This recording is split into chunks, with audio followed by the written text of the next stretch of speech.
Welcome to today's webinar, The Case for a Statewide Septic Code. Michigan must inspect septic systems to protect fresh water. I'm Liz Kirkwood, Executive Director of FLOW for Love of Water. FLOW is located on lands historically occupied by the Three Fires Confederacy, the Anishinaabe, Odawa, Ojibwe, and Potawatomi nations. We are grateful to these sovereign nations for sustaining their sacred waters since time immemorial, and are humbled to be a partner in protecting the Great Lakes watershed for future generations. We invite all to honor the first guardians of the water we love by incorporating the Anishinaabeg's water ethic and traditional ecological knowledge into our individual and collective relationships with water. Before we begin today's conversation, I'd like to provide a brief overview of FLOW's groundwater program. Our mission is to ensure the waters of the Great Lakes Basin are healthy, public, and protected for all. Groundwater is vital to our mission because it connects with and feeds surface water, which is protected by the public trust doctrine. FLOW's work to strengthen the protection of groundwater is made possible in part by generous support from the Lupin Foundation. We are so grateful. Today's session will offer legal, scientific, economic, and political perspectives on the urgent need and critical opportunity for Michigan to finally join the rest of the nation in adopting a law to protect public health and fresh water from septic pollution.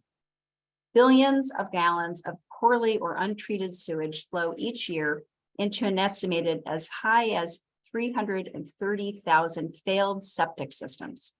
An unknown amount of that raw sewage ends up in lakes, streams, and groundwater, the source of drinking water for 45% of Michigan's population. Tomorrow is the 30th anniversary of World Water Day, which has been celebrated by the UN since 1993. It is so fitting that this year's theme is accelerating change to solve the water and sanitation crisis.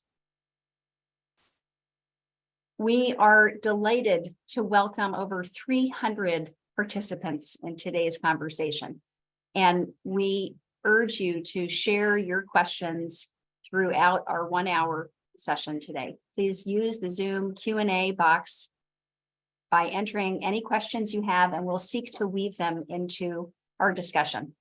And we at FLOW will be using the chat to share information and links with you. So without further ado, let me welcome our moderator for this session, who will in turn welcome our esteemed panel of catalysts for change. It is my distinct honor and privilege to welcome and introduce Skip Press, an attorney and energy consultant and co-founder of Five Lakes Energy, LLC. Skip was the director of the Michigan Department of Energy, Labor, and Economic Growth, and Michigan's chief energy officer. He was also and served as Governor Granholm's special advisor for renewable energy and the environment. Prior to that, Skip was the deputy director for the Department of Environmental Quality. He now serves as senior legal advisor at FLOW. Over to you, Skip. Thank you, Liz, and welcome everyone to our webinar, and thank you for taking the time today to participate. So, more than 30 years ago, I was part of a work group that came together to try to develop and enact a statewide code that would set minimum standards for the construction, maintenance, and inspection of septic systems. We failed at that. Over the past 3 decades, there have been a number of attempts to build consensus and move legislation forward. And in fact, legislation has been drafted and introduced, but none of these efforts have been successful thus far. Now, for the first time, we have some cause for optimism. We have a new configuration of the Michigan House and Senate. We have a strategic alignment of multiple stakeholders and organizations that have marked septic legislation and a statewide septic code as being a priority for their organizations. And we have survey data that continues to show that protection of the waters of the state of Michigan is a bipartisan issue. It breaches the political divide, and Republicans and Democrats alike want to protect our water. The status quo is unacceptable, and frankly, it's an embarrassment. Here we are in Michigan. We are seated at the center as a state in the Great Lakes region. We are surrounded by the largest, the most extraordinary, and certainly the most valuable fresh surface water system on the planet. 84% of all the fresh surface water in North America, 95% of all fresh surface water in the United States. Yet we are the only state of 50 states without a statewide septic code. How can that be? We have the largest freshwater coastline in the world, the largest, over 3,200 miles of fresh water coastline, and yet we are the only state without a statewide septic code. We need to take better care of this magnificent natural endowment. And today, it is our good fortune to have three excellent speakers whose expertise, insight, and effort just might help us get over the finish line. Our first panelist today is State Representative Phil Skaggs, who is serving his first term representing the 80th House District and who will be the lead sponsor of the upcoming legislative effort. Phil represents the cities of Kentwood, East Grand Rapids, and parts of the city of Grand Rapids, as well as Cascade Township and Grand Rapids Township. Phil has served on the Kent County Commission and the East Grand Rapids City Commission. He grew up a Buckeye, but wisely attended the University of Michigan, where he received degrees in Russian history. And so Phil has taught history at Goucher College, Grand Valley State University, and Aquinas College. Thank you, Phil. Welcome. Thank you so much, Skip, and I just really appreciate Flo and Liz and you for putting this together, and look forward to having a robust conversation. I think that introduction said it all about the need for a statewide septic inspection code, and just looking forward to the question and answer period. Glad to be here. Thank you. Thank you. Our second panelist is Dr. Joan Rose of Michigan State University, who is an international authority on water microbiology, water quality, and public health safety. Joan is the 2016 recipient of the Stockholm Water Prize, the world's most prestigious award for water-related achievements. Essentially the Nobel Prize for water. I get chills just saying that. Joan and her colleagues have done seminal research on the effects of failing septic systems and are developing new genetic analytical capabilities for studying waterborne health threat agents like viruses and other pathogens, and enabling the mapping of water quality and health risks in waterways throughout the world. Thank you, Dr. Rose, for being with us. Thanks so much. I'm really happy to be here as well, and really represent the idea of science and the network that Michigan's built to do this kind of water quality monitoring and make good decisions about how we're going to invest and modernize our wastewater and sanitation in the state. Thank you. Our third panelist is Brad Ward, the Vice President of Public Policy and Legal Affairs at Michigan Realtors, representing 28,000 real estate agents, brokers, and other professionals. Since 2013, Brad has been the Realtors' lead lobbyist and in-house legal counsel. He manages the association's policy agenda and grassroots political network, and is extremely well-versed in the issues surrounding septic system policy and oversight. Welcome, Brad. Thank you for participating. Thank you very much, Skip. Thank you, Liz. Thank you, Flo, for having us as a participant on this call and being allowed to share the perspective of our association on this very, very important issue. So thank you very much. So let's get right to it. Phil, first question to you. What has motivated your interest in statewide septic code, and why do we need this legislation?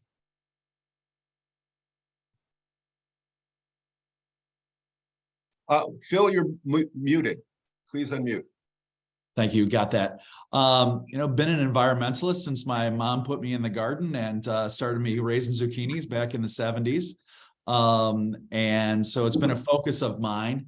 Was a member and very interested in WEMEAC out in Kent County.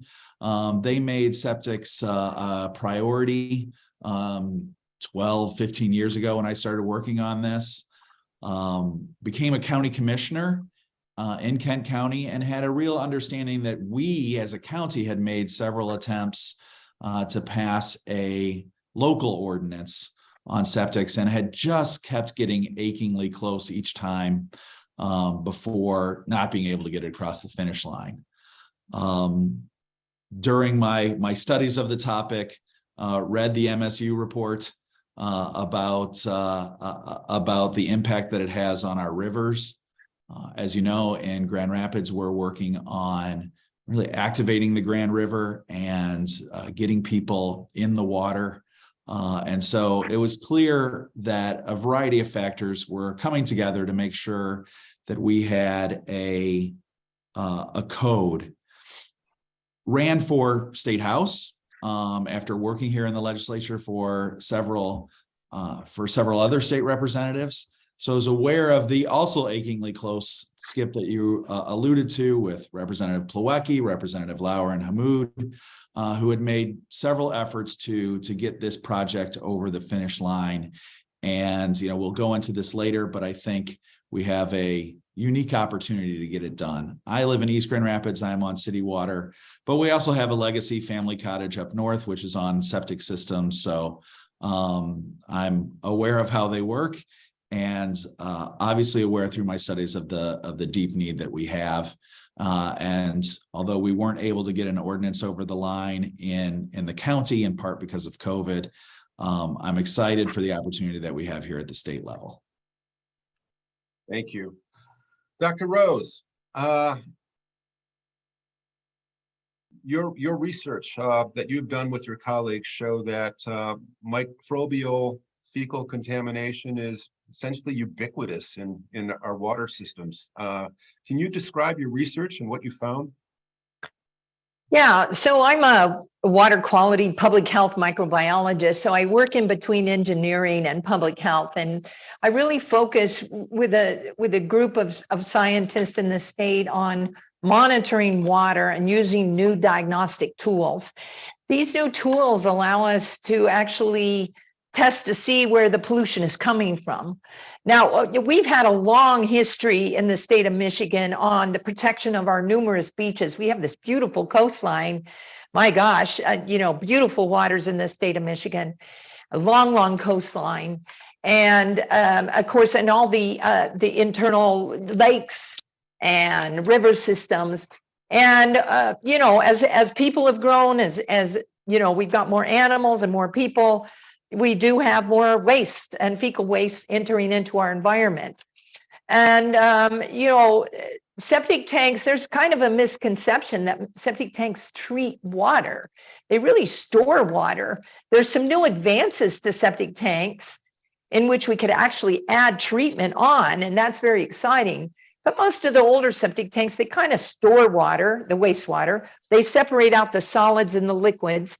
And the microbes that I deal with, these are the things that make you sick. And they're viruses and they're bacteria. They're really small. So they end up in the water, they end up in the solids. But those that are in the water go into the soil and they flow with the water. So wherever the water flows, ultimately to groundwater and to surface waters, the microbes go with them. So we now have started using these tools to try to understand the sources of fecal pollution around the state. And we have a human marker. And I guess this study that was done, back in 2015 was really kind of interesting because we looked at all kinds of sources that might be contributing to these excess human fecal markers. And what what relationship we found was with septic tanks. And, it was kind of a high level experiment, really, because we looked very broadly across the lower peninsula. Unfortunately, we didn't get up to the upper peninsula to take more samples up there. And so I was kind of surprised that we found such a strong relationship. And basically what it said is the more septic tanks you had in a watershed, the more of the human marker you found in the water. I've been studying septic tanks for a long time. I came from Florida, and Florida and Michigan have a lot in common, these long shorelines, importance of water to their economy. And of course, they use septic tanks as well to build out communities. And yeah, if we have too many septic tanks in a watershed, it's leading to this fecal pollution. And we found the same thing in Florida, that these viruses, these markers move with the water. The other thing that really worried me was not just these fecal pollution markers, but some great studies that have been done across the US, and one in particular in Wisconsin. So Dr. Mark Bochart had done an excellent study, and these aren't easy studies to do. He looked at the health of children in communities, and he associated their illness, diarrhea mostly, with septic tanks and well water. And those areas that he studied are not that different from what we have in Michigan. And we just haven't done the study. So I'm concerned about the health of our children, the health of the health of our waters, both our groundwaters and our surface waters. And I do want to see us modernize, our wastewater technology in the rural communities. And we've got new, funding. The urban communities are looking at resource recovery, but our rural communities, we really have to look at how we're going to focus in on septic tanks and prevention of pollution of our groundwaters and surface waters. Thank you for that. Brad, your constituency, realtors are sort of in the crosshairs. This septic problems are often identified when, a home is sold, that sort of thing. You've been long involved in this issue. I know you have, and I know you have broad knowledge about policy.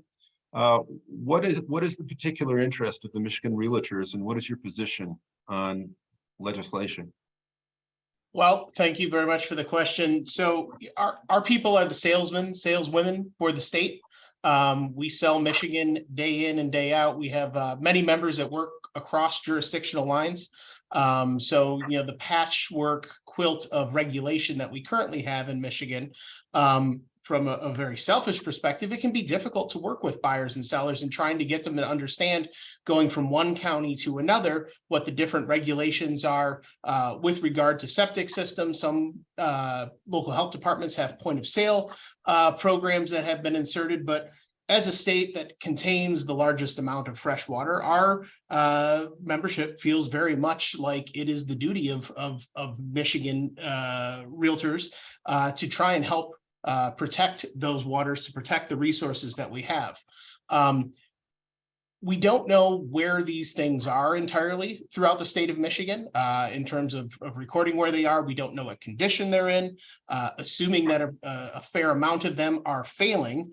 The point of sale approach to inspecting septic systems is really only catching a portion of the systems that may be leaching into our watersheds. If you are only testing those that transfer, you're really just putting a Band-Aid over an approach that would probably be more advantageous to addressing the pollution issue, which is a regular time of inspection. The patchwork inconsistent policies that we have, as I mentioned, just aren't doing enough to address the contamination.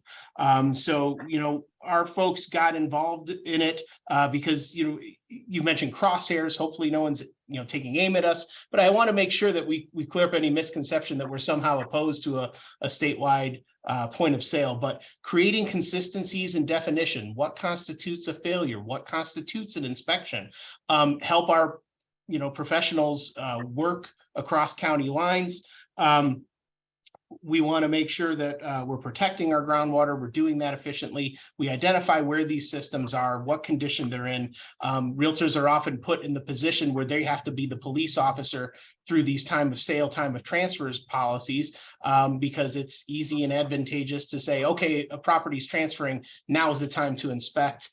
When really anyone on a septic system should be educated about what it means to own a septic system that includes care and maintenance and regular inspection of a system. Yeah, so a really important point that you make. The existing ordinances, I think uniformly across the state, there are maybe 11 county ordinances and 5 or 6 township ordinances. our time of sale or transfer. So when a house changes hands or is sold, that's when an inspection is done.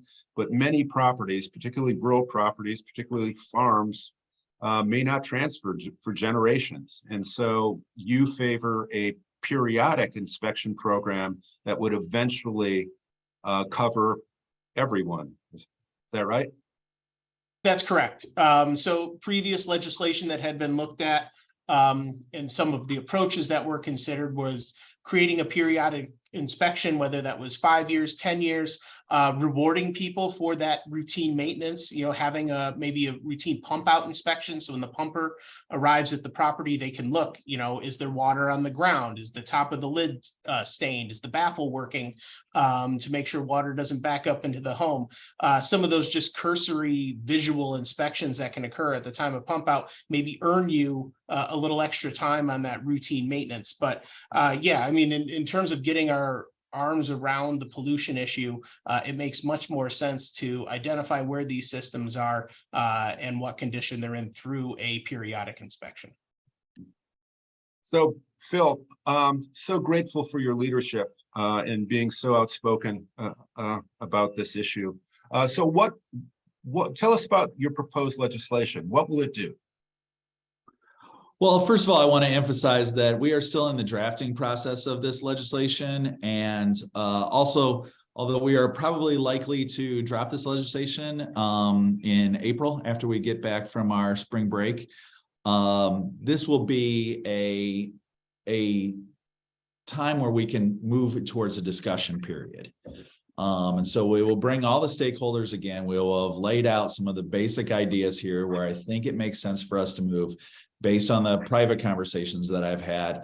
We'll get everyone around the table, and I think we can try to do our best to come to a consensus on this. So that's just making sure everyone understands that my goal here is to take advantage of the opportunity that we have in this session because of the unity of Democratic leadership, because of the alignment of stakeholders that we're seeing here, and because of a general focus in Michigan on water and specifically on groundwater, that we have this opportunity, and we've failed before, to get it done. So that's why I want to make sure here that I am not drawing lines in the sand. I am putting pen to paper, but the purpose is to really get us moving on a discussion. So currently, the way that we are looking at things based on several issues. Number one, when would the inspections take place? I believe that based on stakeholder input and based on the best science, that a periodic frequency inspection system works far better than point of sale for some of the reasons that were just discussed. Number two, I see this as a statewide minimum standard.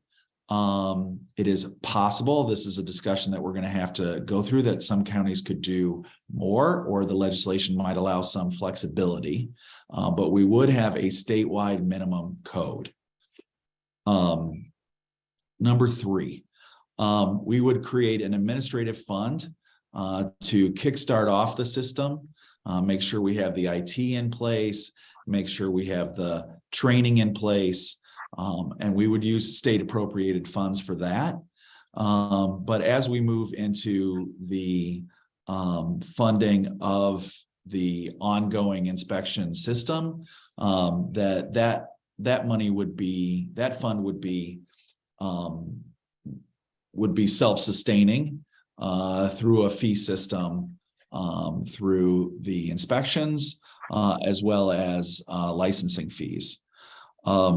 Number four, there would be a minimum for inspections.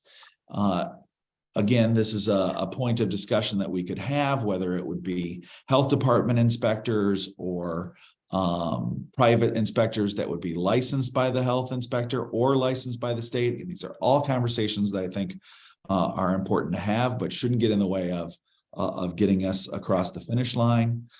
Number five, if a failure was determined, again, as Brad says, we want to make sure that we have a good definition of what failure means. But if that threshold is met, the legislation would require repair within 6 months.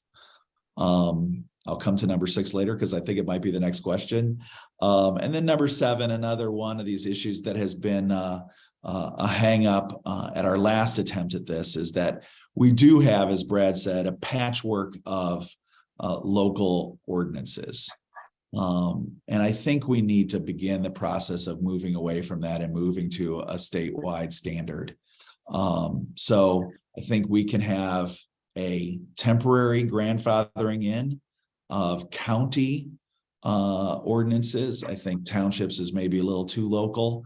But if we have county ordinances, I think that helps our friends in the realty community, allows for some local control. But I think that we want to discuss the possibility of having that grandfathering last for a certain number of years until we can really transition to a statewide system that would be based on periodic frequency, because that is the most scientific way to make sure that we're not having failures.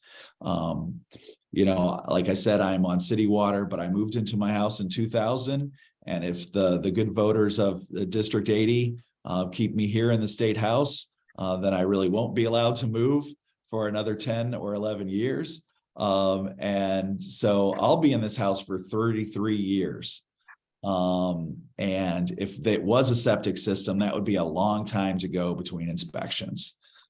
So periodic inspections make a lot of sense. I'd like to move us in that direction on a statewide. So that's the direction that we're heading in on some of the key issues. There's more, but I think this gives you an overall sense of what this legislation will look like.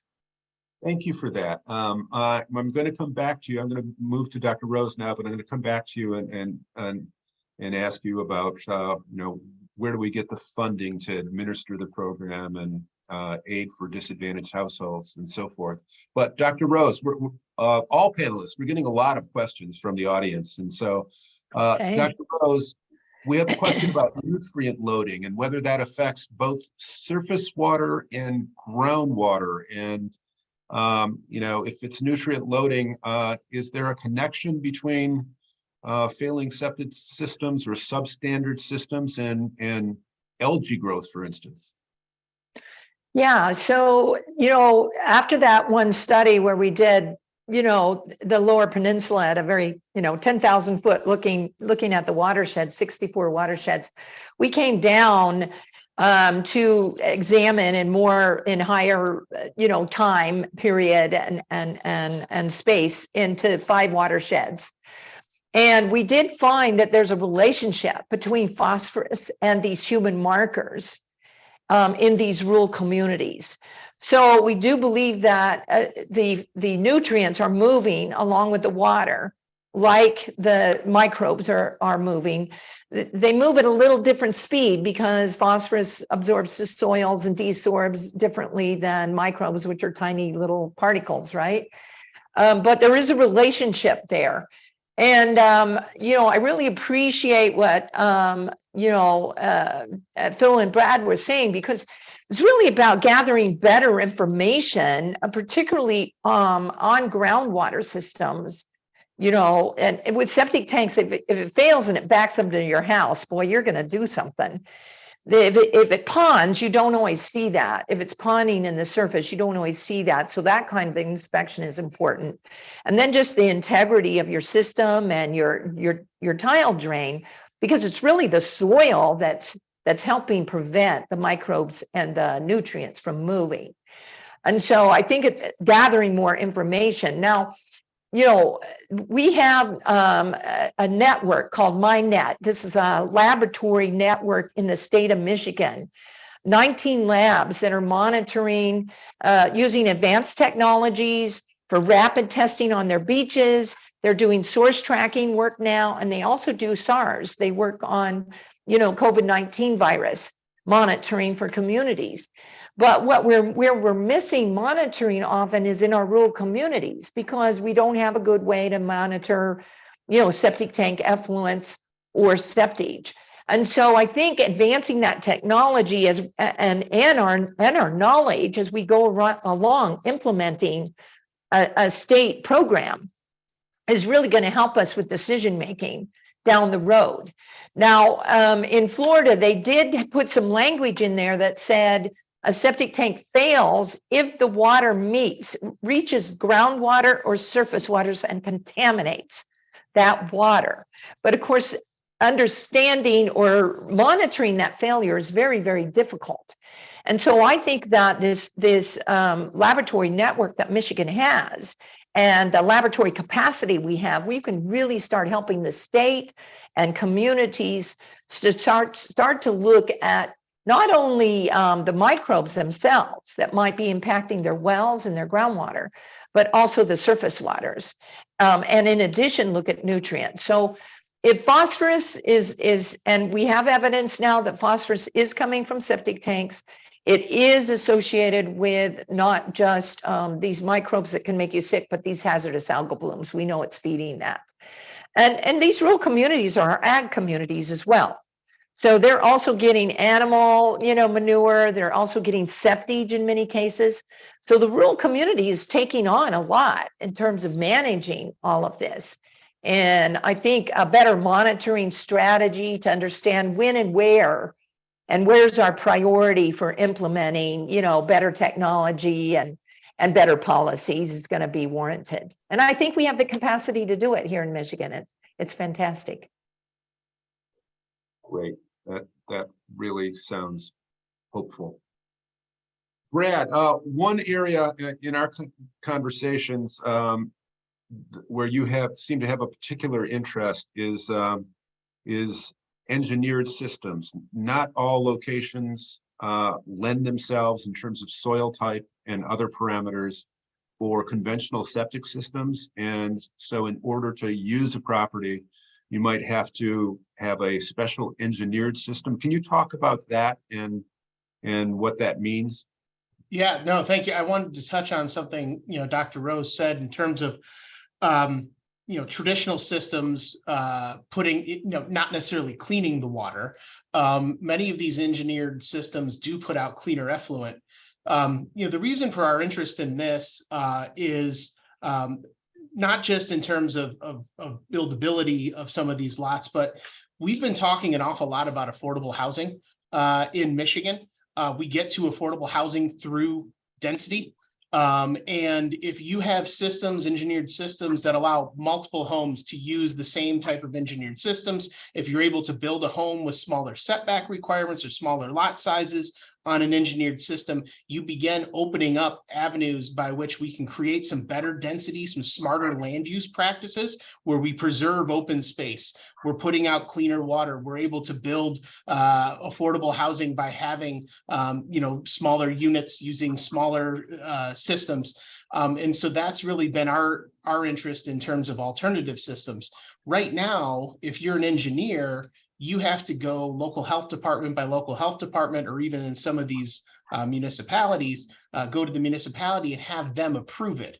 Statewide approval, looking at alternative systems and engineered systems.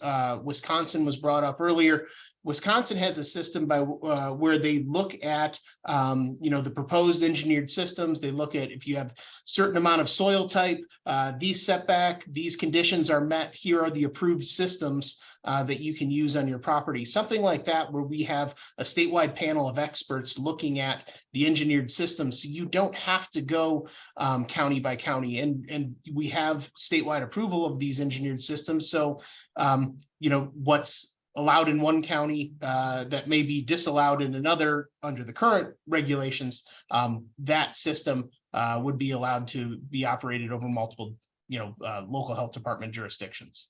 But yeah, alternative systems are definitely something that we would love to see as we approach a statewide code. Yeah, I know the Department of Environment, Great Lakes and Energy, EGLE, has an on-site wastewater unit within it, and they are keenly interested in serving high-density housing with systems that can accommodate them. And so that is really important. And affordability, housing affordability, is a huge issue in this state, particularly in northern Michigan. Phil, again, funding. What are your thoughts on the funding that is necessary for low-income or disadvantaged households who may have a problem but don't have the means to address it. And also the funding for the local departments of public health and Eagle staff to actually administer a statewide program. What are your thoughts on that? So let me take those questions in reverse order and begin with what it would take to get this system up and running. And I think that should give us all a sense of urgency. The amounts of funds that are in Lansing right now are quickly being diminished, and the heady days of large budgets are about to come to an end. And so it's extremely vital that we take advantage of this opportunity to use some of the federal funds that are available and some of the increased revenue that we're seeing in state funds because of the economy, that we use these to kickstart this administrative system using funds. There are still some ARPA funds around. There will still be some infrastructure funds around to use it and to have this opportunity, because eventually, here in Lansing, you could argue that while the governor has done a wonderful job at increasing the rainy day funds, that much of this money will be spent, and we need to make sure that we are putting ourselves in the front of the line, both for the current budget process, for any upcoming supplementals, but really don't want to be engaged in this for, I would say, over a year and a half, or we may miss our window of opportunity to have the funding available before we go back into regular business here in the state of Michigan, where we're don't have the amount of revenue maybe necessary to do everything that we want to do.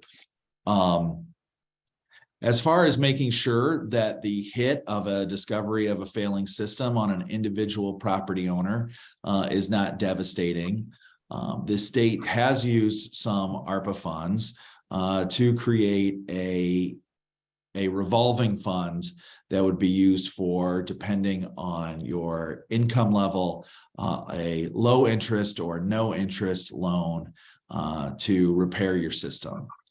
So that was funded at, I believe, 35 million. I'm sorry, I'm in the middle of budget negotiations. And so some things have 30 and some things have 40 and some things have 35. And so it's hard to keep it all straight. But there was a substantial amount of funding that went into a proposed revolving fund. And I'm sorry. And but we are going to have to see more money put into such a revolving fund for these low and no interest loans that could be spread out over 10 years or so. But do keep in mind that overall, for the life of a septic system, even with the fees that might come in for inspections, septic systems do run cheaper than being on city water. Of course, we all are talking about the problems that has, but we do think that we have the funding to make sure that as people may need to repair systems or entirely replace systems, that there will be funding in place to make sure that they don't have to take a devastating hit, especially for folks who are low income or on a fixed income. Thanks for that. Dr. Rose, relating to your last answer about monitoring and the difficulty in monitoring, in collecting data that can, provide specific information and that we need to really fully understand the problem. Just want to get a shout out to the Michigan legislature and the Whitmer administration in funding the recommendations of the Michigan Groundwater Advisory Council. My understanding is that there'll be something like $35 million allocated for the first time to do sort of more data collection. Can you speak to that and the importance of being able to collect and use data?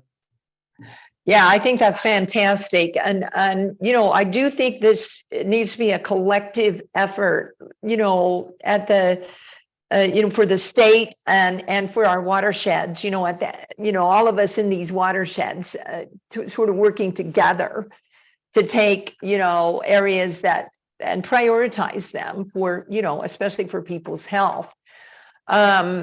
So I don't think there's enough groundwater monitoring in the state of Michigan, and we do a pretty good job monitoring the beaches once the water moves to our shoreline. And we have a wonderful system for monitoring our beaches around the state. And some counties do a really great job too of their inland lakes. But there's less monitoring there. But our groundwater has somewhat been neglected, especially for our, individuals. I'm on a septic tank and I'm on a well in Williamston, and I take my water in all the time to the lab and get it tested, But most people don't have that, that luxury. And I think that, we share that groundwater. We share that collectively. And so I like the idea of the state allocating resources so we can go in and start to investigate. If we find problematic areas, we can help that community. Water and wastewater infrastructure, if you go way back to the Romans and way back when, those were public works that were put up. And yes, they had slaves and things. There's some things bad about the way they built them, but they were public works. And this is the same thing here. Our water and wastewater infrastructure is a public work, and we can't afford, that modernizing it and testing on the back of the individual solely, right? One, for the technical, knowledge and information that's needed, and also for the financial, I think, as Representative Skaggs mentioned.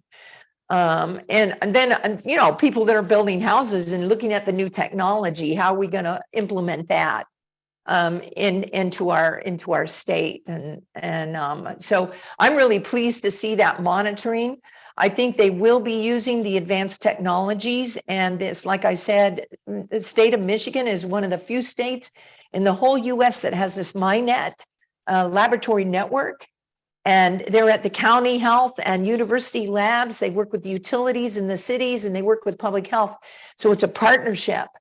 And, we should take advantage of that capacity. And I think now that the state has allocated some of this funding, we'll be able to gather much better information for deciding when and where and prioritizing how we spend our dollars. Thank you. Brad, I got a tough question for you. So the matter of property rights is raised sometime in this discussion about a statewide septic code. Some suggesting that a code is intrusive and interferes or impedes property rights. From my vantage point, the argument absolutely cuts both ways, maybe stronger in the other direction. If I'm a property owner, I don't want my property impacted by a failing or substandard septic system. What are your thoughts on that as a representative of the Michigan Realtors? Yeah, our organization is all about protection of private property rights. But, property rights, it is a fine balance. My property rights extend until they interfere with your property rights. And to kind of dovetail on what Representative Skaggs and Dr. Rose were talking about, these are interconnected. It may just be on your property, but once the pollution leaves your property, is in the lake, is in the river, and begins impacting other landowners down the way, impacting the watershed, there is action that needs to be taken. The other thing too, on the funding side, is we've been making the argument that yes, there's a lot of money that's coming into the state for infrastructure. Septic systems are infrastructure for all intents and purposes. Where we don't have those water and sewer lines, and we have wells and septics, they may just be located on that individual property, but they're all interconnected. And so they are part of that infrastructure. So if there is a way to tap in to some of those funds to get the program up and running, the IT, the inspection program, and as well as, helping those homeowners who may find themselves in a situation where they have a failing septic system and they can't have they don't have the means to replace it or the means to fix it. Those are important goals. And those have really been some of the obstacles that have held this legislation up for so many years. How do we fund it? Where do those funds go? What do we do when people are found to be on a failing system and they can't replace it? That's been one of those hurdles that's just been really hard to overcome. So hopefully, with there being some new recognition about the role that septic systems play in our overall infrastructure as a state and how they are woven into the fabric of everything we do with water, that we can get some of those funds diverted to getting this program up and running. Yeah, great point. You were part of the Michigan Groundwater Table, which included SEMCOG and the Michigan Municipal League and the Michigan Association of Counties, the Michigan Township Association, and members of that groundwater table were emphatic that septic systems the issues involving septic systems are infrastructure issues, just as you say. Bill, a simple question from our listeners. So my favorite kind. What are but not so simple, really. What are the barriers that have kept us from having a statewide code for so long? Oh, I'm a historian, but a Russian historian and not a historian of the legislature. Thank goodness. If I was, I don't know if I would have desired to come here. I just simply look at this and I think that we had some failures on all sides of a willingness to really make sure that the perfect was not the enemy of the good. And it really is, let's face it, embarrassing that the Great Lakes state is the only state in the union that doesn't have a septic code with a septic system inspection law. That's just unacceptable. The findings that Professor Rose has found are unacceptable for a state that likes to bill itself as pure.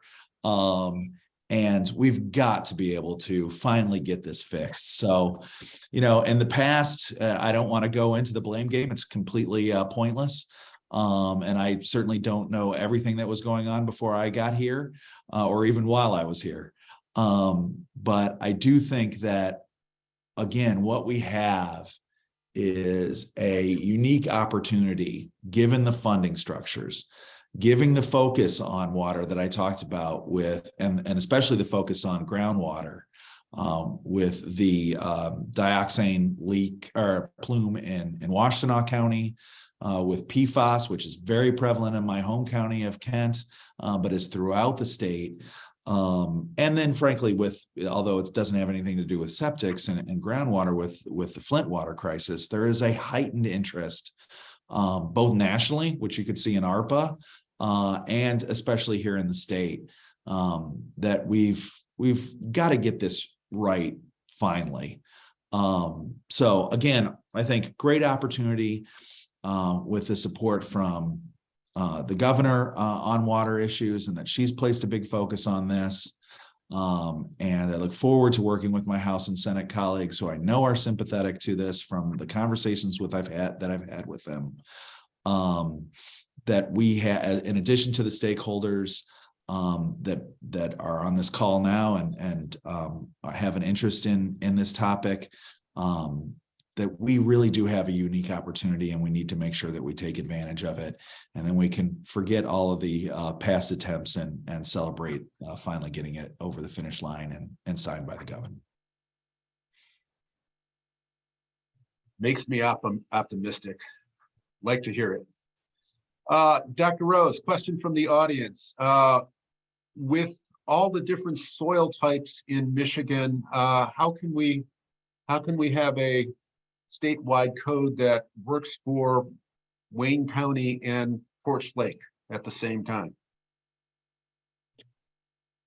Yeah, I mean, the idea of looking at our soils and the carrying capacity of our soils around the state, we do actually have quite a bit of information. We have a map of the state of the different soils and soil types. And the real question is how influential are they in removing viruses, for example, or some of these bacteria that we're concerned with. And we found that, you know, the setback distances in studies that we did in Florida, we actually found the setback distances actually had to be increased in every case. Even in, you know, from the sandy, very sandy soils where the water, you know, runs very quickly and easily, you know, around, you know, certain lakes, to soils where there's more organics and clays and things like that, where you get preferential flows and slower flows. And so in each case, we found that the setback distances actually had to be increased. And the value of the statewide approach is that you have a consistent, you know, methodology where you go in, which is evidence-based and science-based. It may be that some areas, there's too many houses already. They don't even really meet the recommendations on density. Does that mean that maybe we need new technology, new, you know, septic tank technology if we're going to stay with on-site systems? And there may be other areas where everything is, you know, is starting to work all right. We don't have high density. We have newer communities, that type of thing. So I think a statewide approach actually enhances our ability to use science-based evidence to grow across the state and say, hey, this is going to work here, this is not going to work here. And Brad may have some, I really appreciate what he said, is going from one county to the next. He has some good technology that's going to work, but and it's not based on, you know, the differences in the soil. It's based on the differences in the policy. And so I think we do have that knowledge to allow for flexibility. Yeah. The public health professionals that actually approve a system when it goes in around the state, you know, are pretty mindful of soil conditions and what is necessary. You know, the problem is that new system, when it goes in, it may meet all the local criteria, but it's never going to be inspected again under existing law. And, you know, and yeah, and as one goes in and another goes in, again, it is associated. We know on-site systems are associated with density. That is, how many are in a watershed that are draining, all these houses draining to the same groundwater system or same surface water system. The water goes, it does flow, you know, and so does the nutrients. Part of the nutrients go with that flow, and part of the viruses and bacteria go with that flow. So it's really understanding that density effect as well, because that affects the whole watershed. You know, I always am thinking about the Clean Water Act because it says fishable, swimmable, you know, and drinkable. And yet we've not addressed, you know, and it's such a public health. That law is the most important public health law probably passed, you know, in regard to water. And yet we've kind of neglected our rural communities where they do have their own wells and they do have they're managing their own wastewater systems in terms of monitoring and making sure that, yes, indeed, that is drinkable. You know, their groundwater is drinkable. So Brad, prior iterations of legislation on this topic, I think at least one would create a statewide database. Do you envision, and would it be useful to have, you know, a statewide database where all of the septic approvals and then the inspections that would occur under the law would become part of a database, and how might that be used?